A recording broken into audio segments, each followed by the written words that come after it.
Assalamu alaikum warahmatullah. Hope all are doing great by the gracing and blessing of Allah subhanahu wa ta'ala. So as usual, I come back with another lesson. The lesson is about using have verbs. Previous ক্লাসে আমরা বলেছিলাম যে আমাদের practical লাইফে আমরা তিন ধরনের বাক্যের উপরে কথা বলে থাকি, বি ভার্ব, হ্যাভ ভার্বস এবং প্রিন্সিপাল ভার্বস। তো আমরা প্রিভিয়াস ক্লাসে পিকচারের মাধ্যমে জেনারেলি চেষ্টা করেছি বি ভার্বের ব্যবহারগুলো করতে। আজকের ক্লাসে ইনশাল্লাহ আমরা দেখব কিভাবে আমরা ছবির মাধ্যমে হ্যাভ ভার্বটাকে ডিফাইন করতে পারি, কিভাবে আমরা ছবির মাধ্যমে হ্যাভ ভার্বের ব্যবহার করতে পারি প্র্যাকটিক্যাল নিয়মে। আমরা প্র্যাকটিক্যালি যে জিনিসটা করব সেই জিনিসটা আসলে সেট আপ থাকে ইন আওয়ার মাইন্ড, আমাদের মনে সেটা খুব স্ট্রংলি সেট আপ থাকে। এমনি মুখস্থ আমি যদি 10টা ওয়ার্ড মুখস্থ করি সেটা শর্ট টাইম, কিন্তু ওই 10টা ওয়ার্ড দিয়ে যদি আমি আরও 10টা ওয়ার্ড করার চেষ্টা করি, নিজ থেকে প্র্যাকটিক্যালি বলার চেষ্টা করি, you will never forget this words. So I am going to start. তো হ্যাভ ভার্ব মূলত কোথায় ব্যবহার হয়? কোনো ব্যক্তি, বস্তু, প্রাণী বা কোনো বিষয়। আমরা তো মূলত কথা বলি কোনো ব্যক্তিকে নিয়ে, কোনো মানুষকে নিয়ে, না হয় কোনো বস্তুকে নিয়ে, না হয় কোনো প্রাণীকে নিয়ে, না হয় কোনো বিষয়কে নিয়ে। ব্যক্তি, বস্তু, প্রাণীর অধিকারে কিছু আছে থাকা নেই বোঝাতে হ্যাভ ভার্বসের ব্যবহার হয়। কোনো ব্যক্তিকে না, কোনো ব্যক্তি, বস্তু, প্রাণীকে না বুঝিয়ে যদি তাদের অধিকারে কিছু আছে থাকা নেই বুঝায়, সেক্ষেত্রে আমরা হ্যাভ ভার্বসের ব্যবহার করি। বর্তমানে হ্যাভ হ্যাজ, অতীতে হ্যাড এবং ভবিষ্যতে উইল হ্যাভ। আমি একটা জেনারেল উদাহরণ দিই, যেমন আমার লাভ আছে, আই হ্যাভ প্রফিটস। আমার লাভ ছিল, আই হ্যাড প্রফিটস। আমার লাভ থাকবে, আই উইল হ্যাভ প্রফিটস। তো এখানে আমি যদি এম ইজ আর ইউজ করি তাহলে কথাটা কীরকম হবে? আই এম প্রফিট, আমি লাভ। আমরা যদি বলি আমার একটা গরু আছে, আই হ্যাভ এ খাও। এখন যদি এখানে আমি বি ভার্বের ব্যবহার করি তখন আম এ খাও, আমি একজন গরু। তো ভার্বের ব্যবহারটা সঠিকভাবে আমাদেরকে করতে হবে। আচ্ছা, আমরা প্র্যাকটিক্যালি করি। এখানে আমি একটা ছবি নিয়েছি, এখানে একটা লোক, he is the main part of his family, maybe for that I am talking about this man. লোকটার একটা পরিবার আছে, the man has a family. হ্যাজটা ব্যবহার হয় কোথায়? তার সাবজেক্ট সিঙ্গুলারের সাথে হ্যাজ ব্যবহার হয়, আমরা প্রিভিয়াস ক্লাসে করেছিলাম, এবং বাকি সবার সাথে হ্যাভ ব্যবহার হবে। তাহলে the man has a family. যদি বলি লোকটির কোনো পরিবার নেই, তাহলে the man has no family. আছে থাকা নেই বুঝাতে, আছে বুঝালে হ্যাভ হ্যাজ ব্যবহার করব, নাই বুঝালে হ্যাভ হ্যাজের পরে নো ব্যবহার করব। তারপরে তার একটা সুন্দর স্ত্রী রয়েছে, he has a beautiful wife. তার স্ত্রী নেই, হি হ্যাজ নো ওয়াইফ। তার 4জন ছেলে মেয়ে রয়েছে, হি হ্যাজ 4 চিলড্রেন। তার ছেলে মেয়ে নেই, হি হ্যাজ নো চিলড্রেন। তারপরে এখানে he has 2 daughters and 2 sons. তার একটা সুন্দর গাড়ি রয়েছে, হি হ্যাজ এ নাইস কার। তার একটা সুন্দর নকশার একটা ঘর রয়েছে বা বাড়ি রয়েছে, he has well designed house. তাদের একটা খেলার মাঠ রয়েছে, দে হ্যাভ এ প্লেগ্রাউন্ড। তাদের একটা সুন্দর বাগান রয়েছে, they have a nice garden. তাদের সুখ বা আনন্দ রয়েছে, মানে তাদের আনন্দ আছে, happy family. So they have happiness. ঠিক আছে। আর যদি কেউ বিবাহ না করে, তার পরিবার হবে ভবিষ্যতে, তাহলে হি উইল হ্যাভ এ ফ্যামিলি, তার ভবিষ্যতে। এখন কেউ যদি সিঙ্গেল থাকে, সামনে সে বিবাহ করবে, তখন ফিউচারে তার একটা পরিবার হবে বা পরিবার থাকবে, তখন আমরা বলতে পারি he will have a family.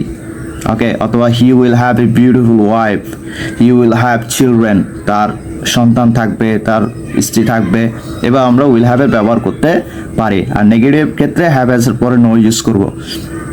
Okay, second আমরা বস্তুর বিষয় আসি। এটা একটা ঘর, এই ঘরের অধিকার কি কি আছে আমরা একটু দেখার চেষ্টা করি। So the house has a beautiful design. এই ঘরটার একটা সুন্দর নকশা রয়েছে। দ্য হাউস হ্যাজ রয়েছে আ বিউটিফুল ডিজাইন, একটা সুন্দর নকশা রয়েছে, এটার তার অধিকার আছে। ওকে, আর যদি বলি ঘরটি সুন্দর নকশা নেই, the house has no design. The house has no beautiful design or no design. It has 4 windows. এই ঘরটার অধিকারে 4টা জানালা রয়েছে। It has 4 Windows. আর যদি জানলা না থাকে তখন বলবো it has no windows. It has one door, এটার একটা দরজা রয়েছে, ইট হ্যাজ ওয়ান ডোর। তারপরে it has a small balcony or corridor. Balcony corridor that means যে কোনো আমরা একটা ইউজ করতে, ব্যালকনি করিডোর মানে হচ্ছে বারান্দা, ছোট একটা কি রয়েছে, বারান্দা রয়েছে। The house has a funnel, ঘরটির একটা চুল্লি রয়েছে বা চিমনি রয়েছে যেটার মাধ্যমে স্মোক ইমিটস হয়। তাহলে এই ঘরটার কি রয়েছে, একটা ফানেল রয়েছে, দিস ইজ কল্ড ফানেল। তাহলে এই ঘরটার অধিকার এগুলো রয়েছে। আর যদি ছিল বোঝায় সেক্ষেত্রে আমরা হ্যাড ব্যবহার করব, যেমন ঘরটির একটি সুন্দর নকশা ছিল, the house had a beautiful design.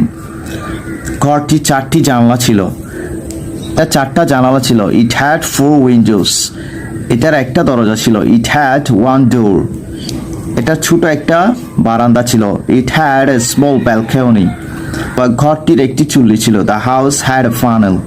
এভাবে আমরা এটা বর্ণনা করতে পারি। আর ফিউচারের ক্ষেত্রে উইল হ্যাভ, আমার কোনো কিছু হবে বা সামনে থাকবে সেক্ষেত্রে আমরা উইল হ্যাভ ব্যবহার করব। ওকে, দ্য ফাইনাল ওয়ান ইজ প্রাণী। এখানে আমরা একটা মেজর হচ্ছে সিংহ, দ্য লায়ন। এই সিংহ এটা হচ্ছে প্রাণী, এর অধিকারে কি কি আছে আমরা সেটা দেখার চেষ্টা করবো ইনশাল্লাহ।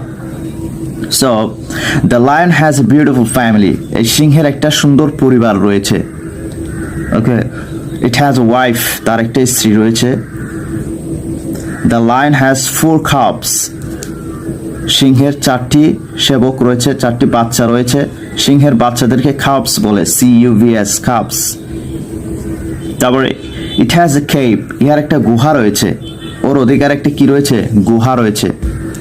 তারপরে ইট হ্যাজ এ স্ট্রেংথ, ইহার শক্তি আছে, মানে সে শক্তি না, তার শক্তি আছে, তার অধিকারে কিছু আছে থাকার ক্ষেত্রে হ্যাজ ব্যবহার হয়েছে এখানে। এই যে ওর গলার পাশে যেগুলো, এগুলো কেশর, এগুলো তাকে প্রোটেক্ট করে, শত্রুর কামড় থেকে বাঁচাতে এগুলোকে প্রোটেক্ট, এগুলোকে মেন বলে। ওকে, তো কেশর বলে। দ্য লায়ন হ্যাজ মেন, সিংহের কেশর রয়েছে। The lion has 5 sharp claws, সিংহের 5টি ধারালো নখ রয়েছে যেগুলো দিয়ে সে অ্যাটাক করে অন্য প্রাণীর উপরে। The lion has 5 sharp claws, মানে শার্প মানে ধারালো, ক্লস মানে নখ।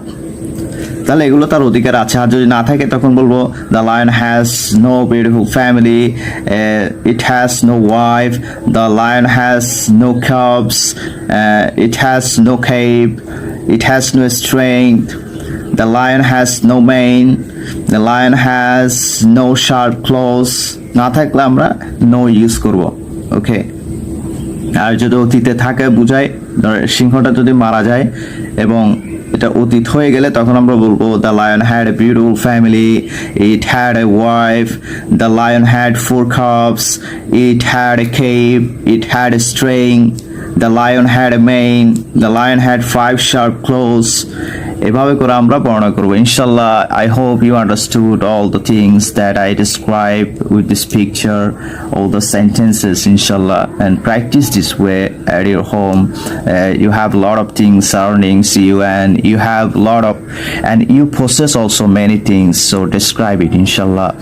So if you do practically anything, you will never forget. If you really want to be fluent, so you need to do it. So practice this way, keep practicing.